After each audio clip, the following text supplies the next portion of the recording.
de ha so fo no bi ade ti na ese wo ma me a wo tumi fa no it is say says or your software a wati asori you was it asori nkra your friends say ni African Faith Tabernacle Church African any very different cancer oh nya ono nko enye ono nko no di sa anyamra sem no asofo no bebre eye bi na hu so hu eni yankopon so aka no ayi Malachi chapter 2 no verse 9 to 11 no we say asofo no esankia no kura nimdie na hwe mra firi enum na efisa asofo urade bofo eni asofo na so asofo no firi okwan no so amane o mama nipa bebre hwinti mra no o ma say lewi apam no ya sense of djuma no enti urade no say mama wo mani moguase ma bre wo ma say o ma no mu eni say astate ena enguase no ba na eba enti onyame asem a waka to ene nyame say ono sofu djuma no o ma say na mpa asofo no bia say no totally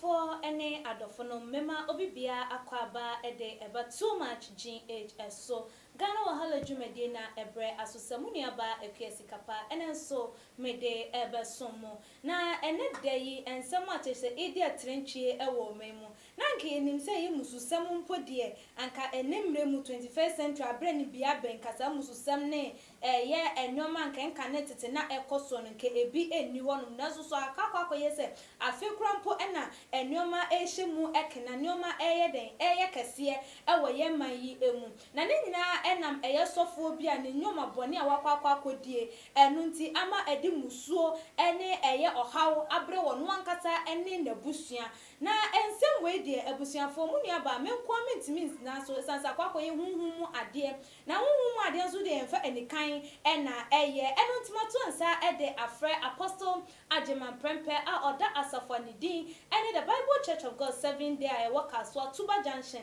yene no ebe twetwe nkomo ede afasa ensem we hu tigibre ye twan ho ye ba yede nkomo didie no ebe hwehwe so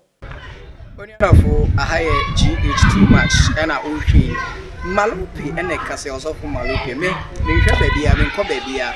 too much GH na me fidie ne to na me subscribe kame ho nyenkohwensem pa wo ho me rasma crowd for mema obibia akwaba ebiem apostle ajeman prempe a dodo nanim ne se God's watchman ene ne de menino edi ehia enti komodidie na ene ye de ehhye so apostle mema akwaba yeah oba na what is it nyame adom ho ye na wonso oh Christ adom timi ho ye pa de rade ase na busuafo nyina so ho ye obia ho ye de rade ase ya transi de ya transi ya transi de na ya transi apostle ensem bi ekoso ewo omai mu na mepese mi hunu enkane no na nanka yenim se eyem tetefo no ebinom yese ya ne wofade obi wo hono otimi ne wofanse eware obi wo hono ma otimi ne ebi ani ni aba eba eware ne ehun ko ne ba ne yi say na Bible kasa efa ho kwa sikapa medasi yeah mechia atiefo ne ahwefo nyina wamwa bo chire nyina so na me nhira mu nka mo etembia too much GH momodia ini ho agoropa ensimu nkonya ho ensem ho eboboa nyina nipa bia ma asomdua ba ne nya da nkwa mechia masafo ma yereme ma obia adwumayefo nso onyame enhire hira mo omtwero mu din onkwa mo yeda onyankopon se otumfo onyame onkan ye ho ne na de ye bia no enso nani ye pe dankwan assassin su yenyani nhira enu ntina ye kwasore enu ntina nyame asem wo enomi no owuo de ye mpe na obusem asem bi se kane no na ayi asofo na ye enomi asem bi like kane no ebinum timi say otimi no wo fast otimi ware wo fast say ejapade be ko ba bi de ene ewoye ya and sign na Bible kasa efasa enema no. Oh, very good. Me come so ho na mum. Ma menya no short answer na ya akoneda step. Aware a obi ware no wo fa ase ewo busuam. Obi tumi ware ne nua nani na ya nkrofo bebre eta han saade no. Ewo wiase a yetimi sisi a. Okay. Abrochire nya China for mu ware omu nua ma no ne ade ade. So Bible no enkan sa. Okay. So tete no na Israel for enya emmaye no na ewiase no dawo kakra ho. So ana say e kire yansan na Israel for kra be ba no. Nyankopon o ye hihye bi to wo kan Leviticus chapter 18 no a wo de kai the whole story in some of nyina aware ahodo a nyame bra. Okay. O se obia ni hu kwan se o wa ne wo fa ase o ware ni nua ni o ware ni papa o ne papa da o ne ni bad da o ne ayi sese moja fra no wo se obia nko ni moja e ben no enko yi na daja so. Oh, okay. So hu Okay. enti be ma ni hu kwan se o ware abusuam ware ya no nyame o bra ni nyina wo kai Leviticus chapter 18 na makotu na ni nyina mpo wadan fo yire kura no eni kwan se okofa no ware. So hu na tete no na ewo ho. Oh, okay. Anya mekan se ye na Abraham ne yire Sara na ye ni papa ba na nya ni mama ba. Bible nin kasentia no Abraham say e ho no ye Genesis chapter 20 no ene 12 no Genesis no ena me ka say na wo ho dada. Oh, okay. E wo ho titimrem nti who say your friend say if any Adam omo ware won nyame de aware ma won na and then who say I want to so no ba na nuanom e ware saa so ena Nyankopon se ayi obi timi ware that time nua na me chese Abraham ne yire Sara emra oni no ko Egypt kuro bi so ana ayo ekomba Canaan asase no omo ko pepe bi atena enti na ne yire Sara so ne hu ofe enti Abraham ka kire ne se minimi so yo ba hu ofe na nkofo o de emu ni ntiase enti omu se ohu ofe ni nti ye duru krom ho a on beje wa ware ne yekume enti kase unua ebe ma ne. Okay. Na je so be ya akunta na manya ayi kromofo nim adom. Okay. Eno wo kan sa onu ndu aba no so tiase so enti eche a ohene no be fa no ko no fie no na Abraham man be bi tran no is a matter of fact ade bi a na ahomete na nso so de na Abraham pese ne kra be fi ni nsa enti no o kan sa ena nyame nso Abraham odo no eno Nyankopon no nim ne o ye enti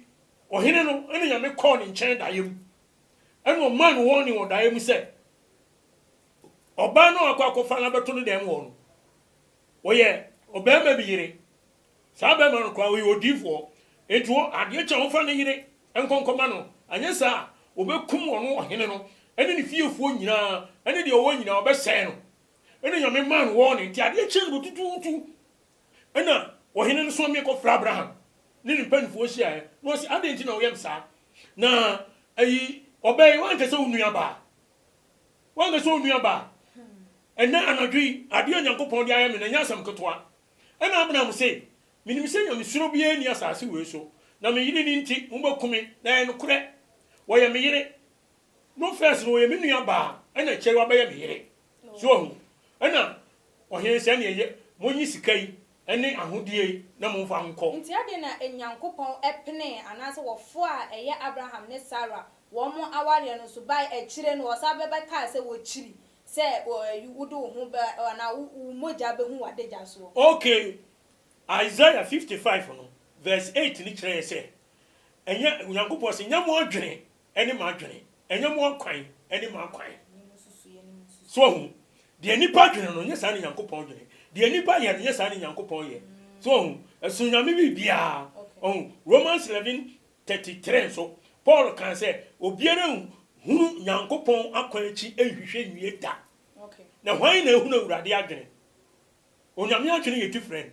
obi ntunfo samra no ono ne nim de ntia oyesa jo what you say the say ne wa hihya gu ho afraid Leviticus o ba say no de wochi okay apostle didn't am ebusa say nyina say pastor bi ani din de Pastor Peter Inkum a oda African Faith Tabernacle Church ano da wone ne maame ada for 19 good years maame a wawowo asem aba 19 good years wone no ada emra omo papa efrim ni maame owo no che maame nua da bi ne maame ankasa ya onyin bosome nkro wo no a wa breastfeeding no ahwe no ama nanyini ne papa wu ye na chese wo akwakope bibi e wo ho no enam se abrabo mu ayeden no na chese agi se wone no dansa eno ne na da for 19 good years bad years and answer good years say you good o say ya bad o apostle when you asem ababeto no tina ma me de kobusa wo sa enti we no den na wo dwen fa ho okay actually no Nyankopɔn wodika asante ahihye aguho wo say before Israel no na ewo ho sa na ma kyerɛw say Sarah kra na ye ni nua eba sort ase eni sa no ne nyame ye sa asise no fa ngu ho no bi tumi ware ni nua obi tumi ware ni eni wo fa ase eni sa yi no na Leviticus 18 no eni wo kyerɛ sɛ enkowo ma me ho nkofa no Leviticus chapter 18 verse 1 to 10 ure kai ni nyina ma di kai ka cho se ho na wo hwa okay nka ho a e be kyerɛ ni nyina aware a ense se wo kon moja adagya ense se wo ko yisuo so hu ena wo kyem wo sofo edie osofo no abomusuo okay anyo wo ma mi a wo wo de wonu kwan se wo fa ne tra anya na wo twe anya dabaako anya be so one hour bi 90 years wanya ni ye wa bomusuo enti no ayachiwade a hu se de misinka no na sofo na ya ban and now sofo ya be wiase no I don't know what is wrong with them minim ne ha sofo no bi adenti na ese wo ma me a wo tumi fa no it is say says or sofo a wati asori was it asori nkra ge friends ni African Faith Tabernacle Church African any afraid of give one cancer nya onunko enye onunko no disa anyamra sem no asofo no bebre eye bi na hu so hu eni Nyankopɔn so aka no ayi Malachi chapter 2 no verse 9 to 11 no was say asofo no esankia no kura nimdie na hwɛ mmra firi anum na efisa asofo wurade bɔfo eni asofo na so asofo no firi okwan no so amane o mama nipa bebre hwinti mmra no o ma sɛ lewi apam no ya sense of dwuma no enti wurade no say mama wo mani mo guase ma bre wo ma se o ma no mu ene se astate ene nguase no ba na eba enti onyame asem o waka to ene nyame se ono sofu dwuma no o ma sɛ na mpa asofo no bia sɛ no totally enti sofo pa bosonsum ni anyo o Kristo no bi o kwa so remember ono wa anyo abontinso ni bi anyo obi a ukuta bible na wudi asore anim wo hye nipa nkwaje kwan se wo hye kwan nipa beba so nya ha bia akoro wo nipa sansofo we wo maame a wo kyem wo ewu wo abosome nkono a onyi se oyaya e best free wo ma onuvo no ya tete ma onyini ya panini abeye sofo wo kyene de da maame ntimi nka eno 19 years no one na ngo Debbie na ka wa hwe nkwasi asem sei so one no wo ya ka akora no beto ni din sei ana akora no be friend sei one friend sei ayi inna Paul kan 1 Corinthians 3 verse 19 was it ewiase eyenkwasi asem ewonya dem na sofo na die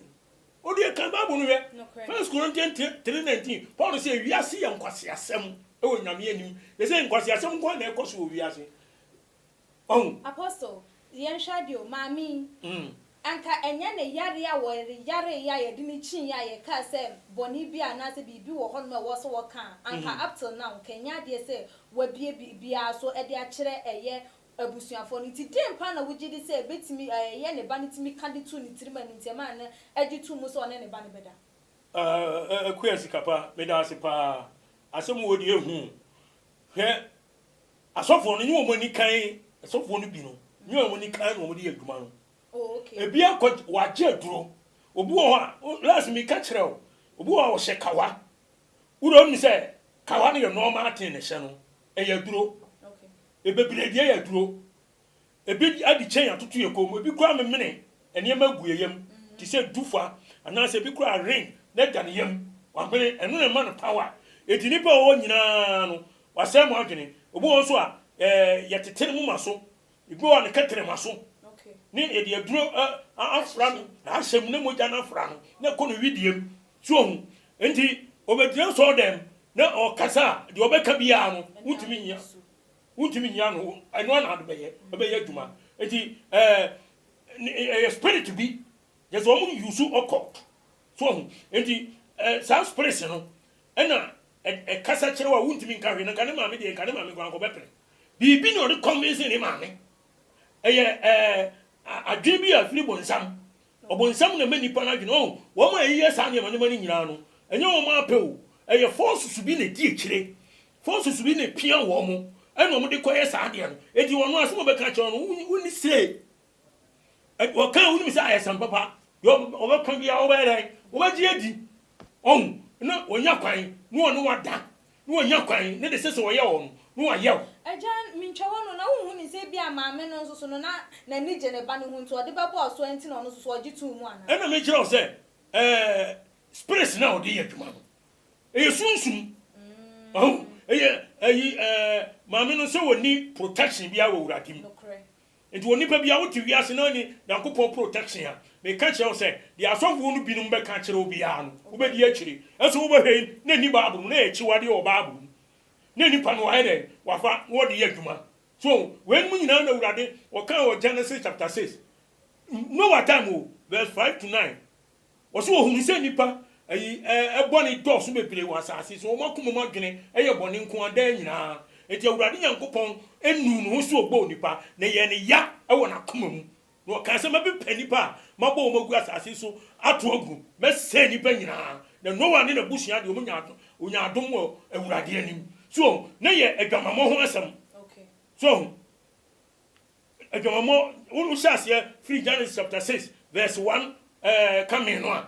adwamamo awar say wenu nyina na bi wo de obusa nyina na bi nimu ne mema ne merema da obi ne ne mani ma me da ne baba da enu ne sex no na I to say game na ye come mu say e bone the same thing na ekoso in Luke chapter 17 26 now Jesus said ye no one mena so no sa be be ne be ye ono so ne miremu Jesus Kristo miremu so na say ye den ye wo it is the same thing na ekoso said ye ko no one mena so ekoso no one mena so no it is say me kan cheo any wiase nyina ni pa nyina nti ase say Onyankopon wo nu no so obo nipa onyame na e kan e wo Bible yi mu ani mako tu a kire no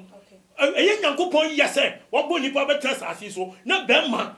so ya so for sa fa wurade din ato so no asa wo maame a wo ebe wiase no no wasa ne na da 19 years sabe e kronto ebon a wufiri mu pie ye no sa bon na no wasa ko wurem wenya Nyankopon ka se wiase ye nkwase asem na niso a enya no ano no wo so odu no so obo nipa enya no ano no onyame odibim wo ni kasa biem ebi se nipa nya de e so wurade ani na so fo a onyame din da so de am se wo so ko esa de we eni nti no Paul kan wo se obi a wo se ensa aware no wo sa aware ya mokro no bokro no na mu na mra ton so di Nyankopon nim etwitwi fom na mu nti e se Nyankopon din e wa manamam e se wurade wo se ni din ko fo ase na obi ase mu enti na wo ka so ye Kristo ni kura na obi serewo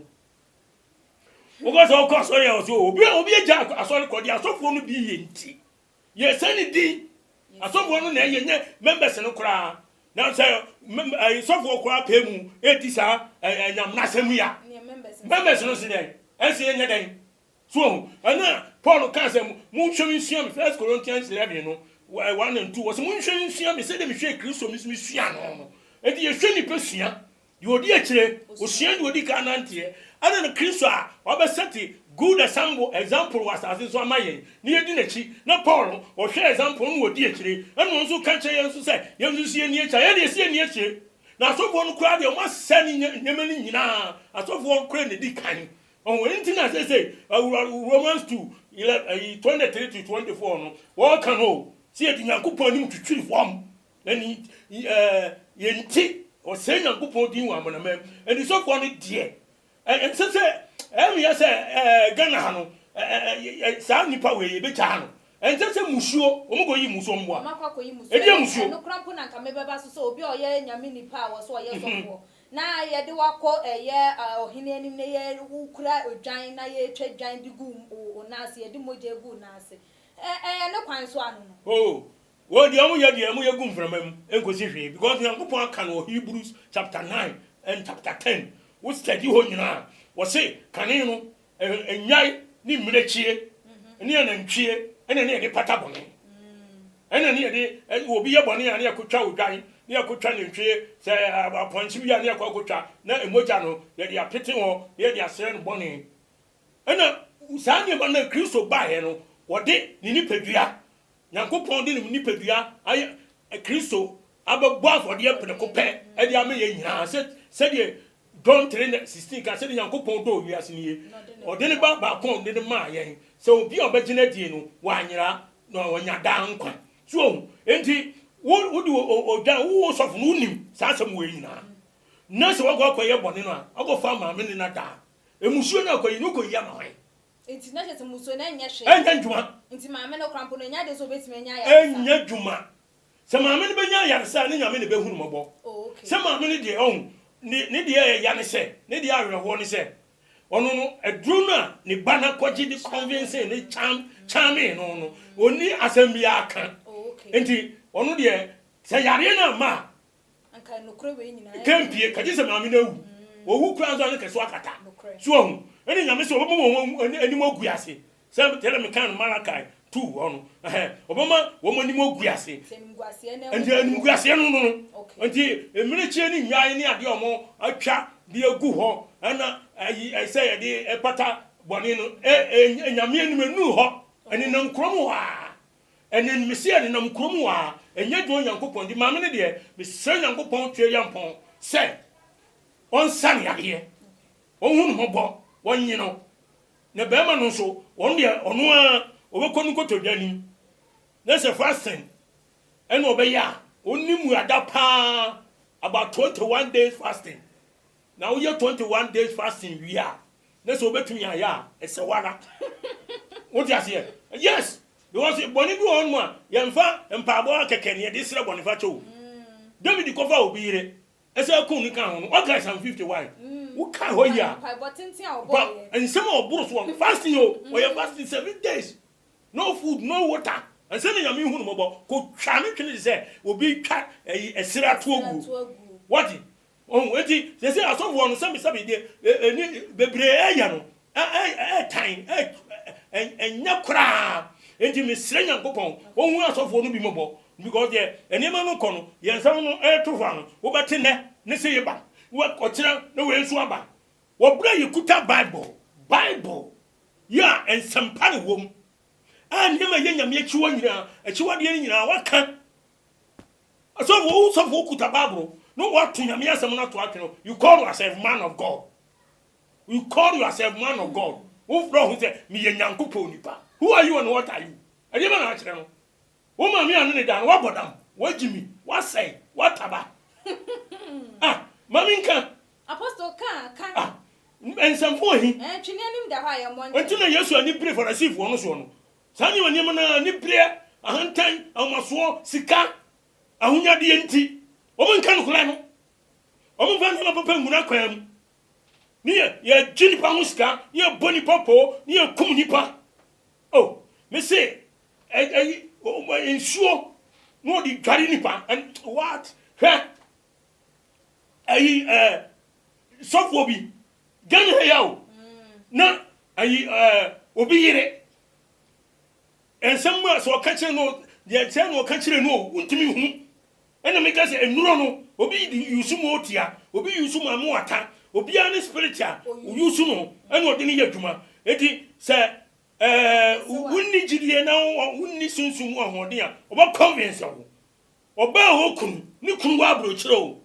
yo no na wo ba ko ga na ha na o kwa sori bia sofo no se ni ma bi ha no kan se mato no so a enti o ko no no aba ko no da ko se o se o yen spiritual bath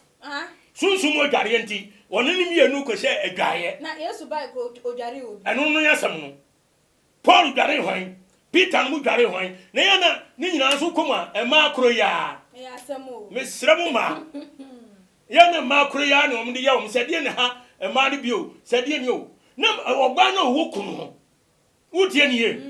awefo mu nti asam no na oba na wo kunu no na sofo no de na ko se adwaye no dware no firi no sura ko si ni fom naked pastor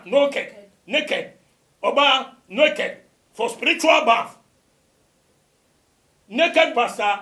naked woman for spiritual bath equals to what one say that dem sit here oba very by homies no cray obi yire no ko dware no na ye dware wo ba akwa na wo ba no kwa ukun how many times and ukun wo dware no ko jama osofo bi nso afa saponi samuna any wasesa enuro bi e dia frafra moto o se sunsun bi how enti ese mi dware wo a ene sunsun ni nyina be firi wo no ba wa pene so wo dware kama ada wa dware nya dwuma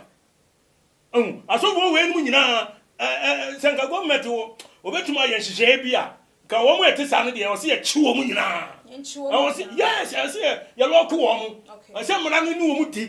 because we know kwan so ofu obi de na me mra na wo hihye wo asase so the 10 commandments no e bia obetum bia no se ye chew obi yire ufa no a o se ye chew and crazy who say ampa na yira otimi de wo court otimi sama court ama court wo tu yes of way so ne mame ada ye wo say aban so edi ne nsa ekombi yes okay 100% aban na wo se wo bam na sa asofo no wo chi no odi ne kokko na emra ne ni di okay na so odi ho a ni emfa ne ntum hwe enima bi wo na se Ghana government wa emfa ne na esi wo mu a anhwa anya ni ma sania esefata sa na asofo no ye be koso a asofo na obonsam asoma wo mu no sa no me koso a ada da nipa se nipa edi nyankopon ni mo twitwiri form I'm telling you the truth it was a government bam odi na esi form on fa ni agrokra aranti ya no ane say na amene afo ne ya ko hata anasa awu ne yekoyi awurade de ni moja be bofo de abewu ya de amaye si enya yewudie abosomosom adwamammo aware seye ene ma bia kan wade be ko seye na ye ni asofo na onyankopɔ yi se ye nkyere nipa no enkwagye kwan emra no ye nkyere nipa no oni so no asofo mom ebinom adwuma wo mo ye nsa mo kwa ne ya tom nkyere o ma se na no na charge member so yere danfo anya ye na baafo Apostle, metumi se we hiti pan so yamre no kwa na ekọ. Message so do telephone number betu edwane fa dwumedie no ensi. Yo, o je sabe mi ye sofo. No cray. Enti ni we asem bi wo me tia na ye me ya. Na ha me. No cray. O ti ase. Me ti ase papa. Do me nya sura bofo. No cray. No one is perfect. Sanity. 1 Corinthians 10:12 no. Was it the end so ogina ho no. Enti me so me hwa mo hu su yi. Say be ya me hwe ase me yo nipa. Ne mu de e bi ye no de tanti na me kasa. Yo ahwefo ene atiefo. Me number ni 0544 262614 0544 2626 and 14 020 70 200 11 020 70 211 enshran kamu nyina medamase wo Yesu di mu amen amen for aha and the brabema ye kwan ama ye de adwumadie no ese apostle ajuman prempen ne de menino esi enkonya ebobo ensem asese ababeto apono so efa sofo wo ne ono ankasa ne mame ada for 19 good years no yetimi ape ne pomasi bra ye hu se wo se aban ema wo mo nsambrem na sa ye edwan aye twa no so ama ye hu se nya de se ebetumi de ye bibi papa bia abre wo no ankasa na bra bo mutwa e de se no kwa ebusiafo wo so wo fie wadwen chefa ensem yi ho anything fabra e wo tuma GH comment section share your videos no and so like your videos memory fees so be follow your way Instagram page @tumagh_ na emrepe no make kan ede amamu me amede dwumade ho chia me midin ene akua sikapa dasene yebesane